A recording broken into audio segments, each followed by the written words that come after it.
Good morning. कैसे आप सभी लोग। आज हम फिर से आप लोगों के लिए एक बार पिछली क्लास में जो हम लोगों ने शब्दभेद चैप्टर की बात की थी, उसमें एक हेडिंग लिखी थी कि उत्पत्ति, स्रोत और इतिहास के आधार पर शब्द 5 प्रकार के होते हैं, जिसमें आपको मैंने तत्सम पढ़ाया था, तद्भव, देशज, विदेशज, संकर शब्दों की बात की थी। उसी के आगे एक और हेडिंग मैंने बताई थी, जिसमें व्युत्पत्ति, रचना और बनावट के आधार पर शब्द 3 प्रकार के बताए थे, रूढ़ शब्द, यौगिक शब्द और योग रूढ़ शब्द। जिसमें पहले एक हेडिंग लिखी थी उत्पत्ति, एक हेडिंग बताई थी उत्पत्ति,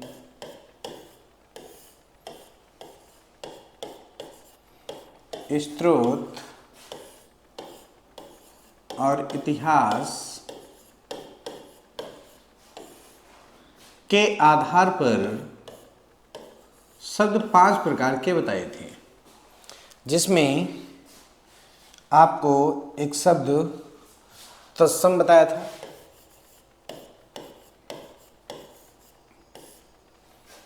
तद्भव,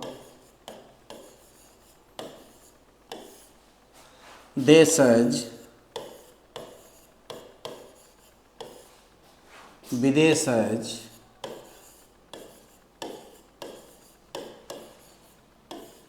संकर शब्द। तत्सम, तद्भव, देशज, विदेशज, संकर शब्द। ये 5 शब्द जो है पिछली क्लास में हम लोगों ने इस पे चर्चा की थी। ठीक है। आज इसी के आगे का पार्ट हम लोग पढ़ेंगे। 3, 4, 5। इसी के आगे अगला पार्ट हम लोग आज पढ़ेंगे व्युत्पत्ति,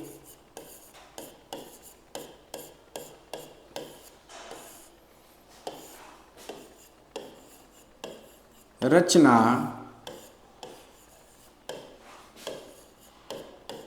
बनावट के आधार पर।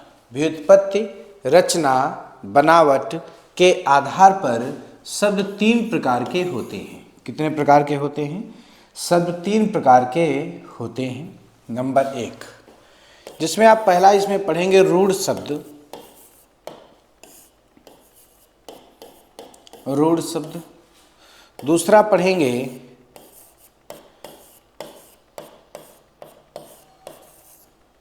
यौगिक शब्द। और तीसरा पढ़ेंगे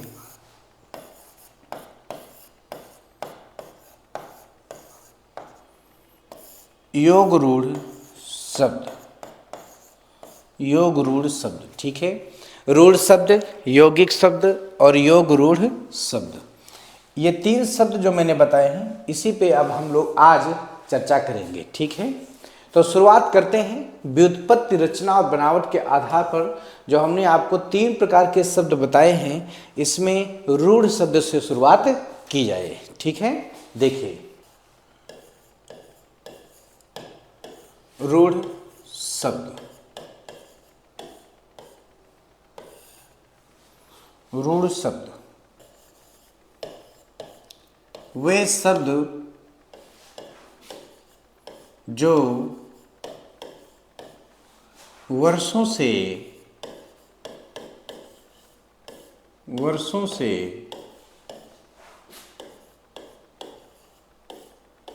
एक ही अर्थ में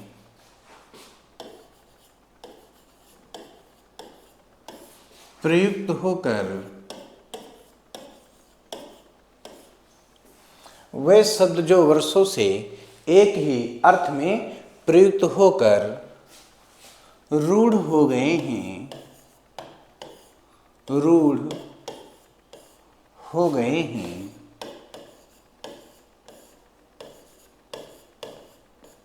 रूढ़ हो गए हैं, जिनका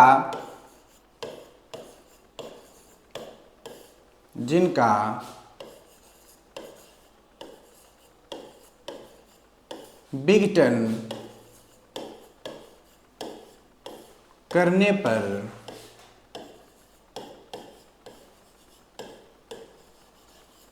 जिनका विघटन करने पर कोई भी अर्थ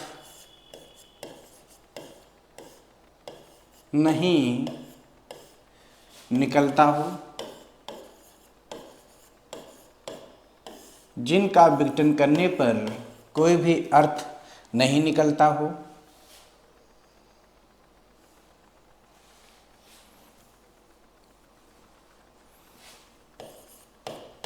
नहीं निकलता हो, अर्थात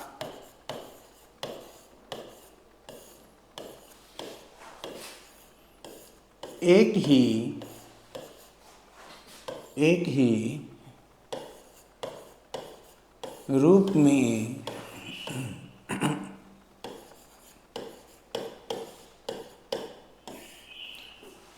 रूप में प्रयोग किए जाते हों, एक ही रूप में प्रयोग किए जाते हों, उन्हें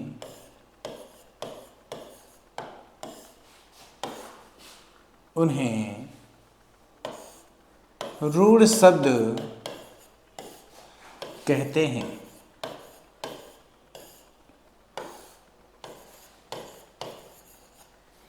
उन्हें रूढ़ शब्द कहते हैं। ठीक है, अब कौन कौन से ऐसे शब्द हैं जो रूढ़ शब्द के अंतर्गत आते हैं। वैसे एक बार परिभाषा की बात कर लेते हैं कि वे शब्द जो वर्षों से एक ही अर्थ में प्रयुक्त होकर रूढ़ हो गए हैं, जिनका विघटन, यहाँ पे ध्यान रखना, जिनका विघटन करने पर कोई भी अर्थ नहीं निकलता हो, अर्थात एक ही रूप में प्रयोग किए जाते हों, उन्हें रूढ़ शब्द कहा जाता है। उदाहरण की बात की जाए, जैसे रात, दिन, धूप, हाथ, पैर, नदी, बाप। ठीक है, रोटी,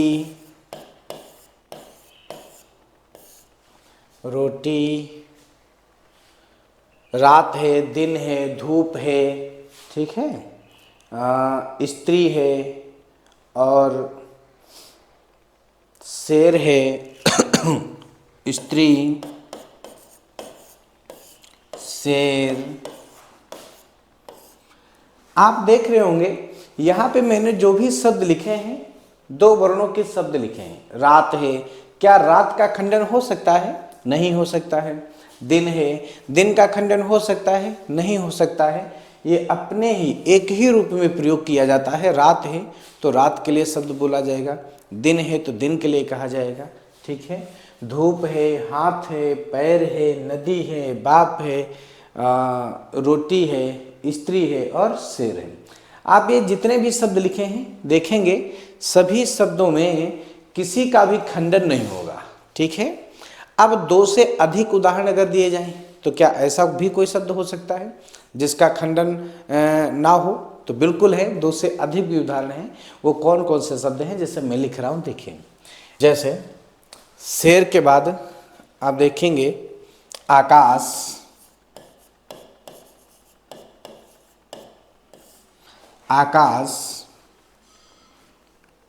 कमल,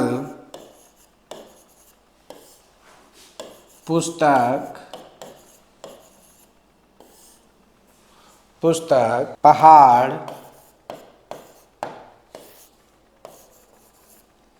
पहाड़ के बाद लड़का,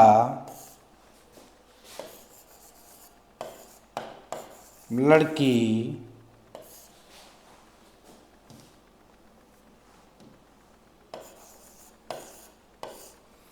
आप दो से अधिक भी उदाहरण दे सकते हैं, दो से अधिक भी उदाहरण दिए गए हैं। ठीक है, जैसे पुस्तक हो गया, लड़का लड़की हो गया, ठीक है, और दीपक है, बकरी है, दीपक, बकरी इत्यादि शब्द होते हैं, इत्यादि शब्द होते हैं। तो आप देखेंगे मैंने कुछ उदाहरण यहाँ पे लिखे हैं कि एक बार परिभाषा के साथ में मैं आपको बता रहा हूँ कि वे शब्द जो वर्षों से एक ही अर्थ में प्रयुक्त होकर रूढ़ हो गए हैं, जिनका विघटन करने पर कोई भी अर्थ नहीं निकलता हो, अर्थात एक ही रूप में प्रयोग किए जाते हों, उन्हें रूढ़ शब्द कहा जाता है। जैसे रात है, दिन है, धूप है, हाथ है, पैर है, नदी है, बाप है, रोटी है, स्त्री है, शेर है, आकाश है, पहाड़ है, दीमक है, दीपक है, ठीक है, लड़का है, लड़की है। तो दो शब्द हों या दो से अधिक भी हों, तो ऐसा शब्द जिसका विघटन ना हो, जिसका खंडन ना हो, जो अपने शब्दों से अलग ना हो, उन्हें रूढ़ शब्द कहा जाता है। सभी लोग समझ गए। या अपनी भाषा में, बोलचाल की भाषा में भी हम एक बात कह सकते हैं कि जब एक ऐसा शब्द दिया जाए जिसका संधि विच्छेद ना बने, संधि विच्छेद ना हो, वही रूढ़ शब्द कहलाता है। समझ गए सभी लोग। तो अब आगे बढ़ते हैं। अगला देखा जाए, रूढ़ शब्द के बाद जो हमने प्रश्न आपको बताया था, रूढ़ शब्द के बाद पहला पढ़ लिया, दूसरा कौन सा है, यौगिक शब्द, उसके बाद पढ़ेंगे योग रूढ़ शब्द। तो दूसरी हेडिंग हम लोग लिखेंगे यौगिक शब्द। तो बढ़ते हैं दूसरी हेडिंग की तरफ, यौगिक शब्द।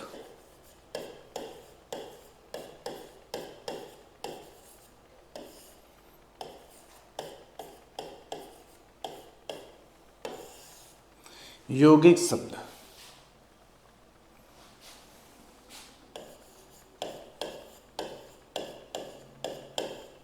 यौगिक, यौगिक शब्द का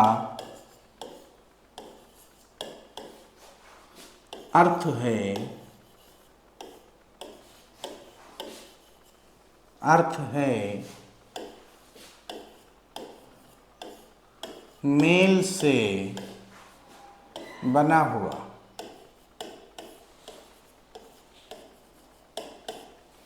मेल से बना हुआ।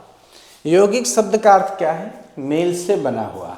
यौगिक में देखो पहले ही योग की बात आ रही है। योग का अर्थ क्या होता है, जोड़ना, जो जुड़कर बन जाए। ठीक है, परिभाषा क्या है, परिभाषा लिखते हैं।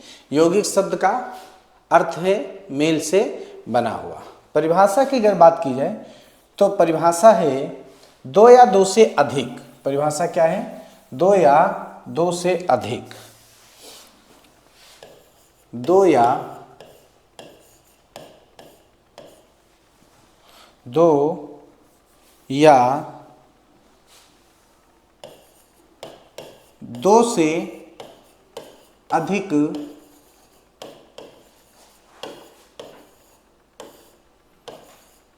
शब्दों से मिलकर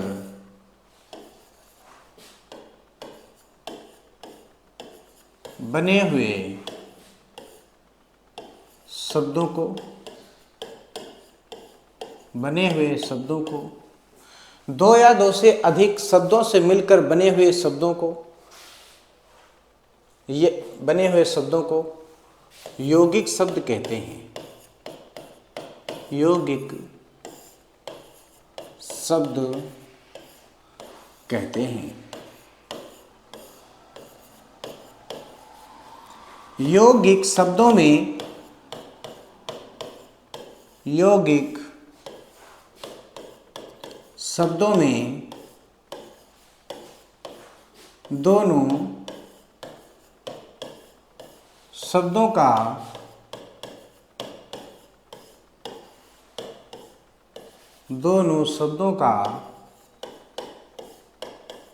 अलग अलग, दोनों शब्दों का अलग अलग अर्थ होता है,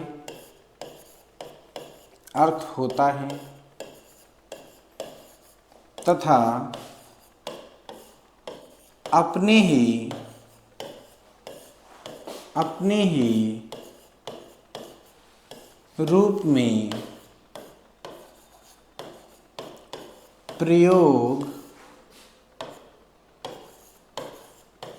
किए जाते हैं, प्रयोग किए जाते हैं। यौगिक शब्दों के विषय में क्या कहा गया कि यौगिक शब्द का अर्थ क्या है, मेल से बना हुआ। आप देख सकते हैं परिभाषा। तो एक बात और हम यहाँ पे कह सकते हैं कि जो यौगिक शब्द हैं उनका निर्माण जो है संधि से हो सकता है, समास से हो सकता है, उपसर्ग से हो सकता है, प्रत्यय से हो सकता है।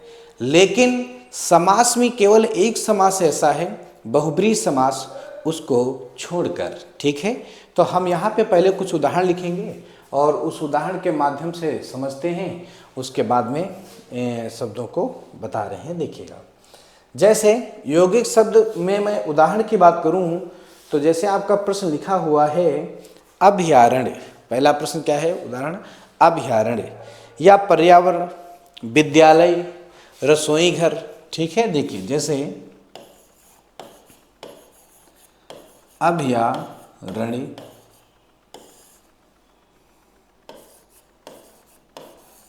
पर्यावरण,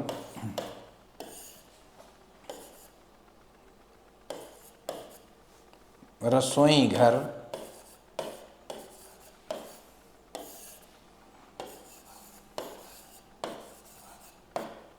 विद्यालय। पहले ये प्रश्न सॉल्व कर लिए जाए, बाकी के उदाहरण भी और दिए जाएंगे। ठीक है, देखिए अब जैसे अभयारण्य दिया गया तो अभयारण्य सब प्रश्न कैसे आएगा, अभयारण्य कैसा शब्द है, रूढ़ शब्द है, यौगिक शब्द है या योग रूढ़ शब्द है। तो आपका उत्तर हो जाएगा अभय प्लस अरण्य, खंडन हो रहा है, खंडन हो रहा है तो कैसा शब्द होगा, यौगिक शब्द होगा। क्या कहा गया कि दो या दो से अधिक शब्दों से मिलकर बने हुए शब्दों को यौगिक शब्द कहते हैं। दो या दो से अधिक शब्दों से मिलकर बन जाएं, खंडन हो जाए, उन्हें यौगिक शब्द कहते हैं। तो अभयारण्य में यहाँ पे या में बड़ा मिला तो उसका खंडन करेंगे तो बनेगा अभय, अभय प्लस अरण्य, अभय प्लस अरण्य। तो एक शब्द अभय बना, एक अरण्य बना। अभय में अभय मतलब बिना डर के, और जंगल मतलब अरण्य मतलब जंगल। तो दोनों का अर्थ देखो अलग अलग है, दोनों शब्दों का अलग अलग अर्थ होता है तथा अपने ही रूप में प्रयोग किए जाते हैं। जैसे पर्यावरण है तो देखिए क्या बनेगा, परि प्लस आवरण, परि प्लस आवरण। ठीक है, जैसे रसोई घर है, देखो रसोई, रसोई में घर जोड़ दो, रसोई में घर जोड़ोगे तो रसोई घर बन जाएगा। जैसे विद्यालय है तो देखो विद्या प्लस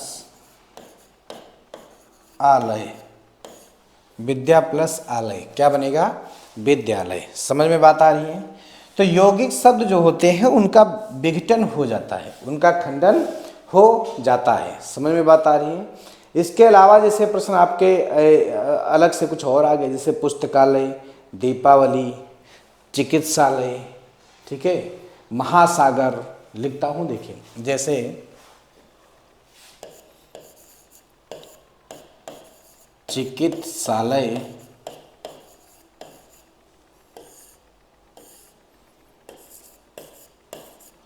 दीपावली,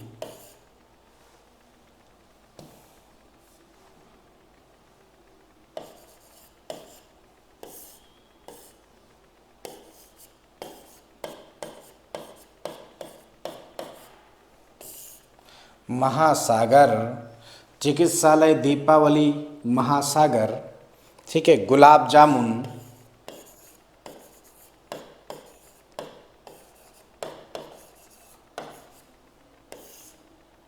गुलाब जामुन, और इसके अलावा जैसे कहा जाए महापागल, दयानंद, ठीक है, महापागल,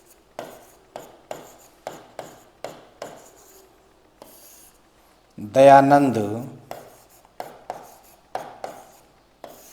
तो देखिए जब इस तरीके का प्रश्न आएगा तो पुनः मैं फिर एक वही बात बताऊंगा कि जब दो या दो से अधिक शब्दों से मिलकर जब कोई शब्द बन जाए, जैसे प्रश्न क्या दिया है, पहला उदाहरण है चिकित्सालय, तो जब भी हम इसका खंडन करेंगे, मतलब खंडन हो जाए, तो वही आपका यौगिक शब्द होता है, तो बनेगा चिकित्सा, चिकित्सा प्लस आलय। आप देख सकते हैं खंडन हो गया। खंडन हो जाएगा तो वो यौगिक शब्द होगा, खंडन नहीं होगा, विघटन नहीं होगा तो वह रूढ़ शब्द होगा। ठीक है। अब दीपावली दिया है तो देखो क्या बनेगा, दीप प्लस अवली। अवली मीन्स होती है पंक्ति, कतार। ठीक है। तो दीपों की कतार, दीपों की माला, दीपों की रेखा। महासागर, तो महा में क्या जोड़ेंगे, महा में सागर जोड़ दिया जाए, महा में क्या जोड़ा जाए, सागर जोड़ा जाए, बनेगा महासागर। अगला देखिए गुलाब जामुन है तो गुलाब, गुलाब में क्या जोड़ेंगे, जामुन। महापागल, महापागल। ठीक है। गुलाब में क्या जोड़ेंगे, जामुन, महा में क्या जोड़ेंगे, पागल। और दयानंद है तो क्या बनेगा, दया में जोड़ा जाएगा आनंद। तो आप देखेंगे मैंने जो उदाहरण थे यहाँ पे बहुत ही आसान तरीके से सबका विघटन कर दिया, जितने भी शब्द थे सभी का क्या हो गया, विघटन हो गया। ठीक है। तो यौगिक शब्द बहुत अच्छे तरीके से समझ में आया होगा कि यौगिक शब्द वे शब्द होंगे जिनका विघटन करने पर अर्थ निकलता हो, दो या दो से अधिक शब्दों से मिलकर बनते हों, उन्हें यौगिक शब्द कहा जाता है। इसके अलावा भी आप ध्यान रखेंगे, थोड़ा एक प्रश्न और मैं बताना चाहूँगा यहाँ पे, जैसे मान लो इसके अलावा भी कोई प्रश्न दिया जाएगा तो ये बात मैं नोट में बता दूंगा, लेकिन कुछ ऐसे भी शब्द यौगिक में प्रयोग किए जाते हैं। कभी कभी एक ही मूल शब्द में एक उपसर्ग और एक प्रत्यय का प्रयोग किया जाता है, कभी कभी एक ही मूल शब्द में दो प्रत्ययों का प्रयोग किया जाता है, उन्हें भी यौगिक शब्द कहा जाता है। देखिए मैं कुछ उदाहरण बता रहा हूँ, जैसे एक नोट लिख रहा हूं, कभी कभी, कभी कभी एक ही मूल शब्द में, कभी कभी एक ही मूल शब्द में एक उपसर्ग और एक प्रत्यय का प्रयोग, कभी कभी एक ही मूल शब्द में एक उपसर्ग और एक प्रत्यय का प्रयोग किया जाता है, किया जाता है। कभी कभी एक ही मूल शब्द में एक उपसर्ग और एक प्रत्यय का प्रयोग किया जाता है। ठीक है। जैसे यहाँ मैं एक आपको अगर उदाहरण देना चाहूँ कि ऐसा कौन सा शब्द होगा जिसमें एक ही उपसर्ग और एक ही प्रत्यय का प्रयोग किया जाए। जैसे आपके सामने एक प्रश्न लिखा है स्वतंत्रता, क्या लिखा है, स्वतंत्रता। ठीक है। इस स्वतंत्रता में आप देखेंगे तो यहां पे एक शब्द है स्व प्लस तंत्र प्लस ता।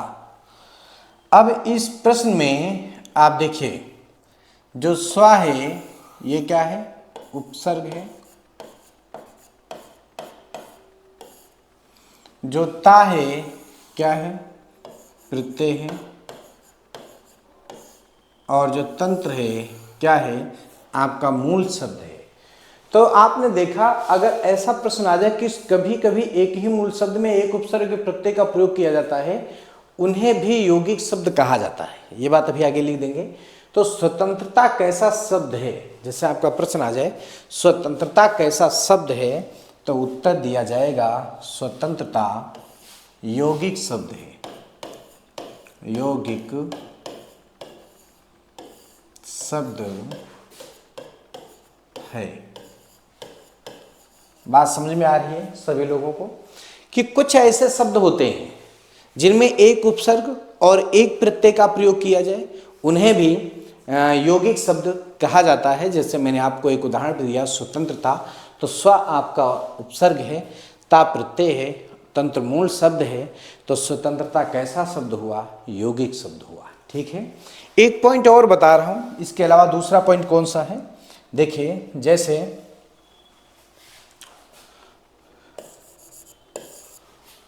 कभी कभी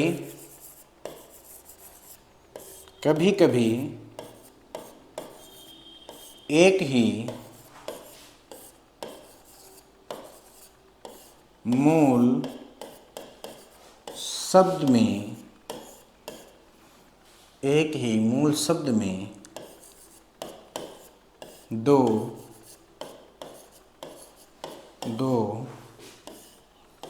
प्रत्ययों का प्रयोग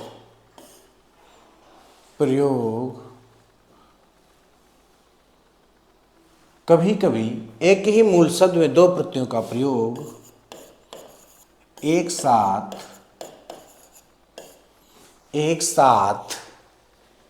किया जाता है, किया जाता है। दूसरे पॉइंट में बताया गया कि कुछ ऐसे शब्द भी होते हैं जिसमें एक ही मूल शब्द में दो प्रत्ययों की बात की गई। इस बार किसकी बात की गई, दो प्रत्ययों की। और ऊपर देखें यहाँ पे क्या बात हुई थी, एक उपसर्ग और एक प्रत्यय। अगर किसी भी शब्द में एक उपसर्ग एक प्रत्यय अलग अलग होते हैं तो भी वो यौगिक शब्द होता है, और कुछ ऐसे भी शब्द होते हैं जिनमें दो प्रत्ययों का प्रयोग एक साथ में किया जाए, उन्हें भी यौगिक शब्द कहते हैं। समझ में बात आ रही है। एक मैं उदाहरण दे रहा हूं, देखिए जैसे समझदारी।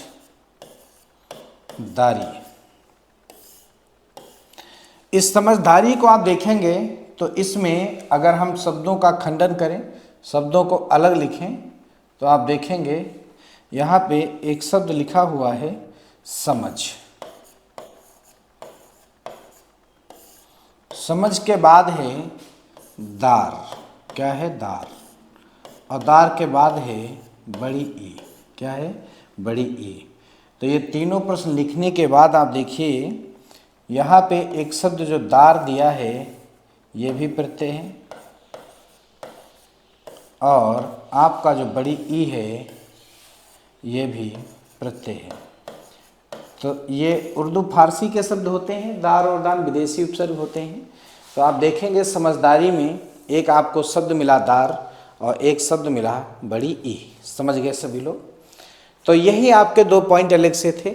बाकी एक पॉइंट में और बताना चाहूँगा आपको कि जो यौगिक शब्द होते हैं इनका निर्माण कितने रूपों में होता है, तो ये पॉइंट में अलग नोट बना करके इसको लिख देता हूँ। देखिएगा, नोट में लिख देता हूँ ये बात। यौगिक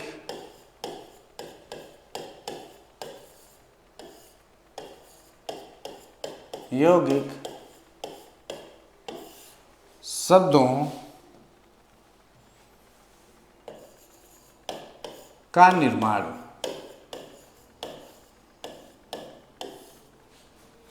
संधि,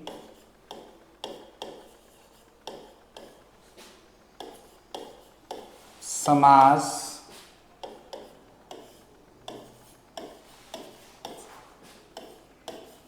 उपसर्ग,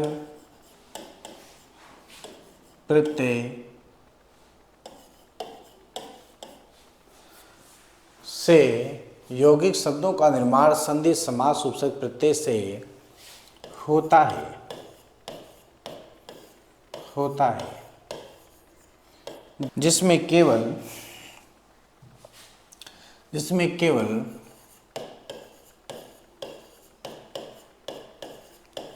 बहुब्रीहि समास को छोड़कर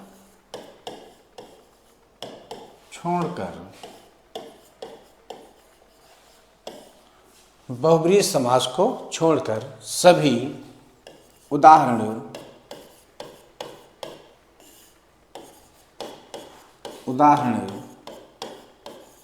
यौगिक शब्द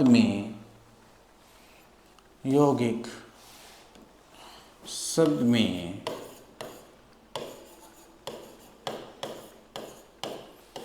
प्रयोग किए जाते हैं। अब आपको समझ में आ गया होगा कि यौगिक शब्दों का निर्माण जो है संधि से, समास से, उपसर्ग से, प्रत्यय से, इन सब में हो सकता है, लेकिन जिसमें कहा गया केवल बहुब्रीहि समास को छोड़कर सभी उदाहरण यौगिक शब्द में प्रयोग किए जाते हैं। अब मान लो आपको कोई उदाहरण आ गया संधि से संबंधित, जैसे मैं कोई भी आपको प्रश्न दे दूं संधि से संबंधित, जैसे मैं अत्यंत कह दूं तो अत्यंत कैसा शब्द हो जाएगा? यौगिक शब्द हो जाएगा। बात समझ रहे हो? जैसे अत्यंत कह दिया जाए कैसा शब्द है, तो अत्यंत में तो यड़ संधि है, अति प्लस अंत, तो कैसा शब्द हो गया? यौगिक शब्द हो गया। कुछ उदाहरण लिख रहा हूं, देखिए, जैसे अत्यंत,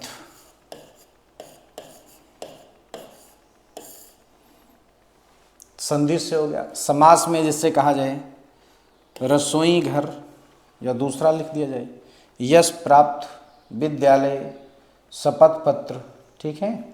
कोई भी उदाहरण लिख दिया जाए, जैसे शपथ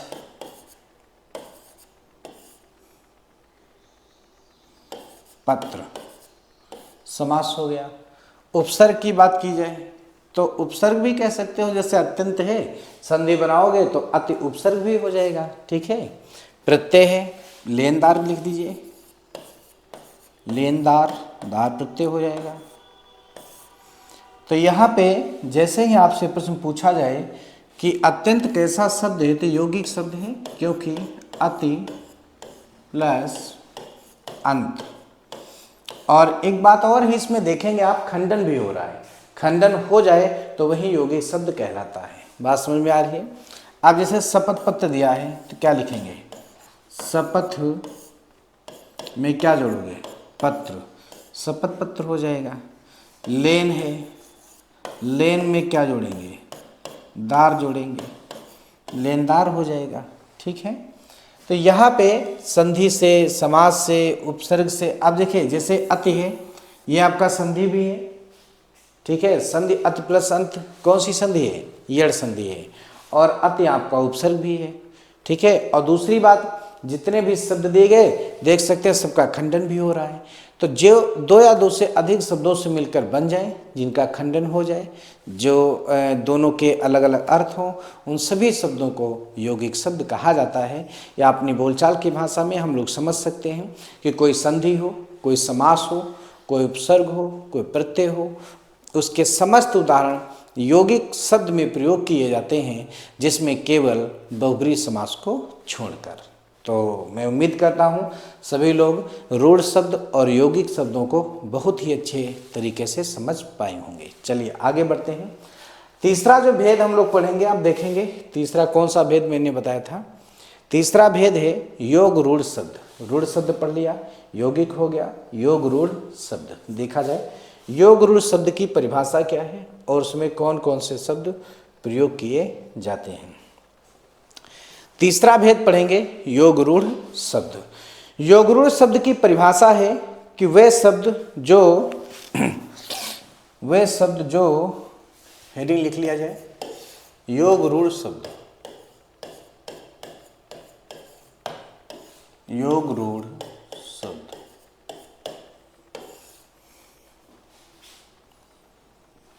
वे शब्द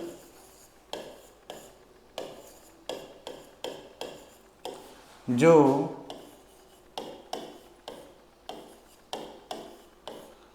दो या दो से अधिक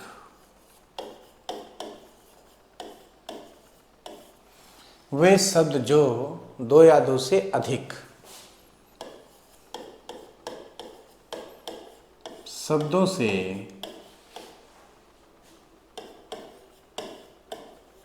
मिलकर वे शब्द जो दो या दो से अधिक शब्दों से मिलकर बने हों,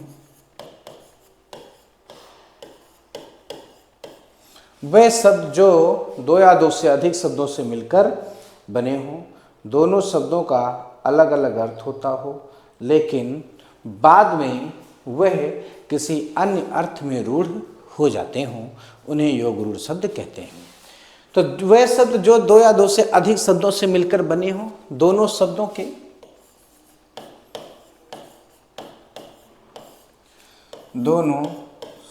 के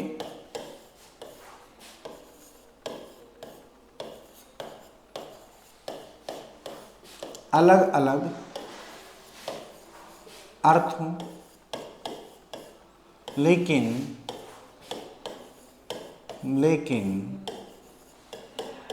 बाद में वह किसी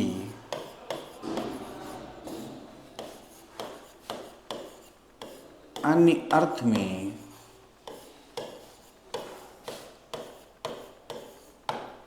रूढ़ हो जाते हैं, लेकिन बाद में वह किसी अन्य अर्थ में रूढ़ हो जाते हैं, उन्हें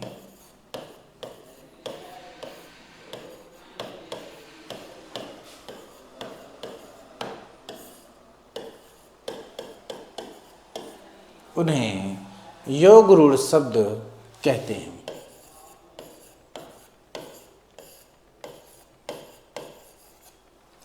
उन्हें योग रूढ़ शब्द कहते हैं। ठीक है, एक नोट बना करके यहीं पे पॉइंट लिख देते हैं।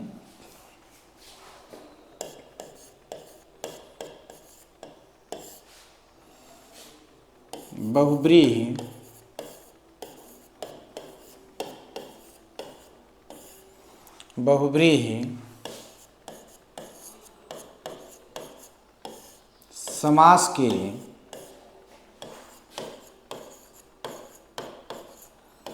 समस्त उदाहरण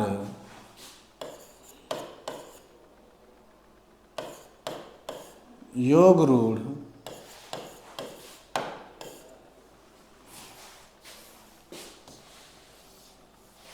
समस्त उदाहरण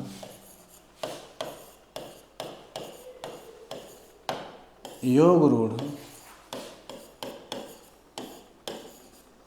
शब्द में बहुब्रीहि समास के समस्त उदाहरण योग रूढ़ शब्द में प्रयोग किए जाते हैं। बहुब्रीहि समास के समस्त उदाहरण योग रूढ़ शब्द में प्रयोग किए जाते हैं। आप ध्यान रखिएगा कि जितने बहुब्रीहि समास के उदाहरण हैं उन सब का प्रयोग जो है किसमें किया जाता है, योग रूढ़ शब्द में प्रयोग किया जाता है। ठीक है, आप कुछ उदाहरण मैं आपको दे रहा हूं, देखिए कैसे शब्द होंगे। जैसे आपका शब्द लिखा है आशुतोष,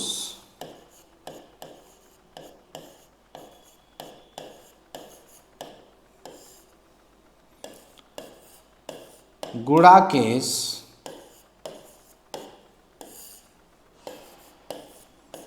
पीतांबर,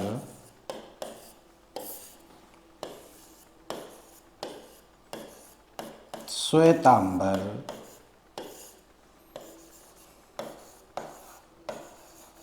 चतुर्भुज। देखिए, अगर आपसे प्रश्न पूछा जाए कि आशुतोष कैसा शब्द है, तो रूढ़ शब्द है, यौगिक है, योग रूढ़ है। तो रूढ़ शब्द तो सबको पता है कि वे शब्द जिनका खंडन ना हो, जिनका विघटन ना हो, जो अपने से अलग ना किए जा सकें, उन सभी शब्दों को रूढ़ शब्द कहा जाता है। तो आशुतोष तो ऐसा शब्द है नहीं, क्या यौगिक शब्द है? यौगिक भी नहीं है। आशुतोष बहुब्रीहि समास का एक उदाहरण है। जब इसका आप खंडन करोगे तो एक शब्द बन रहा है आशु, एक बन रहा है तोष। आशु का अर्थ होता है शीघ्र और तोष का अर्थ होता है प्रसन्न होना। तो शीघ्र प्रसन्न होने वाले अर्थात कौन? शिव जी। तो यहाँ पे जो आशुतोष शब्द है ये बहुब्रीहि समास का उदाहरण है। तो आशुतोष कैसा शब्द है? योग रूढ़ शब्द है। समझ में बात आ रही है? इसलिए मैंने ऊपर एक पॉइंट लिख दिया है कि बहुब्रीहि समास के जितने भी उदाहरण हैं, मतलब समस्त उदाहरण किसमें प्रयोग किए जाएंगे? योग रूढ़ शब्द में प्रयोग किए जाते हैं। तो आशुतोष शीघ्र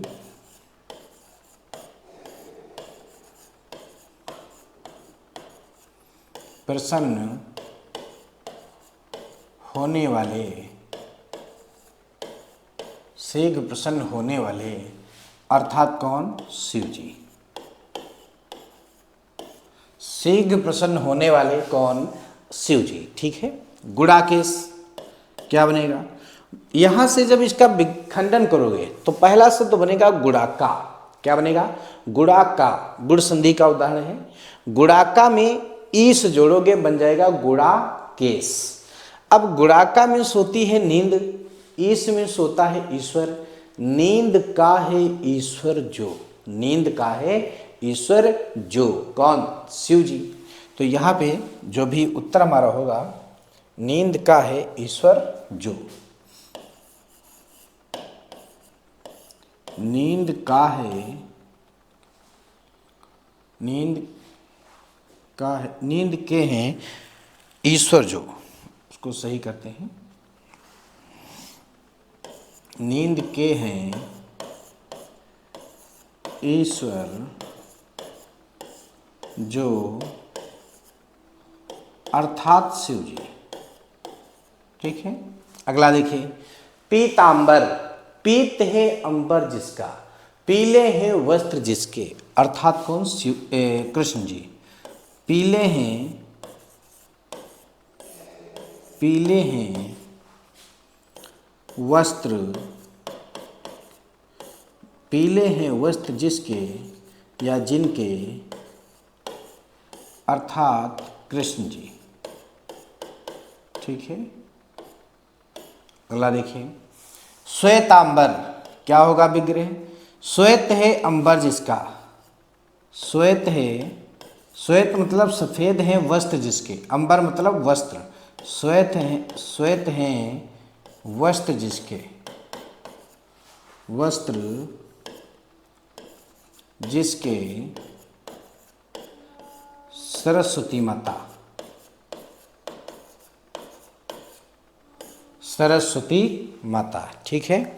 अगला है चतुर्भुज। चार भुजाओं वाले, चार हैं भुजाएं जिसकी, चार हैं भुजाएं जिसकी अर्थात विष्णु जी। ठीक है। अब आप यहाँ देखें, जो भी शब्द आए हैं, आशुतोष शीघ्र प्रसन्न होने वाले शिव जी। ठीक है। गुड़ाकेश नींद के हैं ईश्वर जो। पीत है अंबर जी का जिसका कृष्ण जी। श्वेत है वस्त्र जिसके सरस्वती जी। चार भुजाओं वाले विष्णु जी। यहाँ पे जो भी आपको उदाहरण मिले हैं, सभी उदाहरण आप देखेंगे तो बहुब्रीहि समास के उदाहरण हैं। इसके अलावा अगर हम कुछ और भी आपको उदाहरण देना चाहें,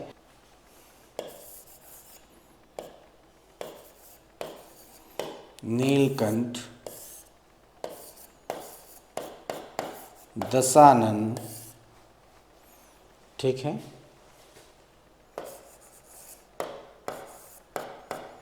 लंबोदर,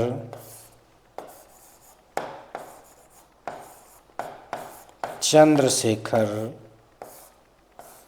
ठीक है। अब नीलकंठ कैसा शब्द है? योगरूढ़ शब्द है। दशानन कैसा शब्द है? योगरूढ़ शब्द है। लंबोदर कैसा शब्द है? योगरूढ़ शब्द है। चंद्रशेखर कैसा शब्द है? योगरूढ़ शब्द है। तो जितने भी उदाहरण लिखे हैं सभी बहुब्रीहि समास के उदाहरण है। अब नीलकंठ का विग्रह क्या होगा? नीला है कंठ जिसका, अर्थात शिव जी। ठीक है, नीला है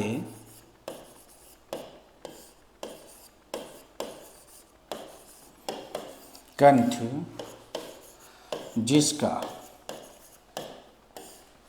अगला देखिए, दशानन, 10 हैं आनंद जिसके।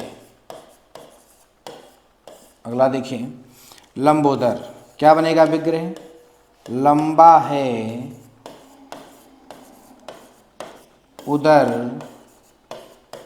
जिसका। ठीक है, चंद्रशेखर का क्या बनेगा? चंद्र है शिखर पर जिसके। तो यहाँ पे देखिए, दोनों शब्द मिलकर अगर किसी तीसरे पद की ओर संकेत करते हैं तो बहुब्रीहि समास होता है। अब नीलकंठ, देखिए यहाँ पे नीलकंठ, तो क्या होगा? देखेंगे आप, नीला है कंठ जिसका, नीला है कंठ जिसका, अर्थात किसका? शिव जी, शिव जी। ठीक है, 10 है आनंद जिसके, कौन? रावण। क्या उत्तर होगा? रावण। अगला है लंबा है उदर जिसका, अर्थात गणेश जी, कौन? गणेश जी। ठीक है, अगला है चंद्र है शिखर पर जिसके, अर्थात शिव जी, शिव जी। तो आप देख सकते हैं जितने भी उदाहरण मैंने दिए हैं योगरूढ़ शब्द के अंतर्गत सभी बहुब्रीहि समास के उदाहरण हैं। कौन से हैं? सभी बहुब्रीहि समास के उदाहरण हैं। तो सभी लोग समझ गए होंगे आज जो मैंने 3 शब्द आपको पढ़ाए हैं, रूढ़ शब्द, यौगिक शब्द, योगरूढ़ शब्द